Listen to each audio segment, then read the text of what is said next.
जिल्ह्यामध्ये इंधन टंचाईच्या अफवेनं पेट्रोल पंपांवर वाहनधारकांच्या रांगा लागलेल्या आहेत। मात्र आता इंधन विक्रीवर मर्यादा घालण्यात आलेली आहे। दुचाकींना केवळ 200 रुपये तर चारचाकी वाहनांना 2000 रुपयांपर्यंतच इंधन मिळणार आहे। जिल्हाधिकारी राहुल गुप्ता यांनी इंधन विक्रीवर मर्यादा घालण्याचे लेखी आदेश दिले आहेत।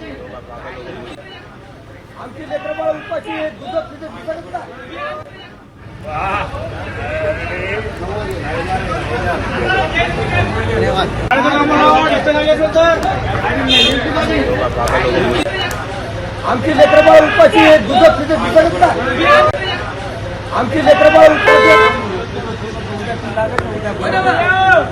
जेवाय चल्लो करायला ते काय मग मारून ये मग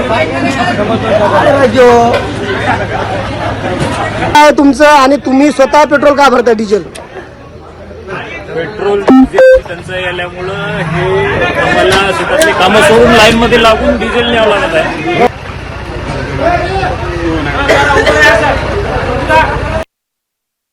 आज हिंगोलीमध्ये 12 पेट्रोल पंपावरती इंधन साठा संपलेला आहे। आता प्रशासनाने गाईडलाईन जारी केलेले आहेत। आपल्यासोबत हिंगोलीचे जिल्हा पुरवठा अधिकारी आप्पासाहेब पाटील सर आहेत।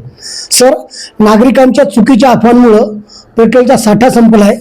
आता तुम्ही काही गाईडलाईन जारी केलेल्या आहेत, काय गाईडलाईन जारी केलेल्या आहेत आणि नागरिकांना काय आव्हान आहे?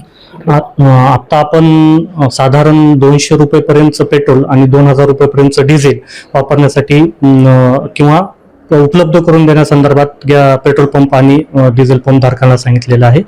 त्याच पद्धतीनं जे काही कॅन्स असतील, ड्रम्स असतील ते लोकांनी घेऊन जाऊन गर्दी करू नये असं माझं त्यांना आव्हान आहे।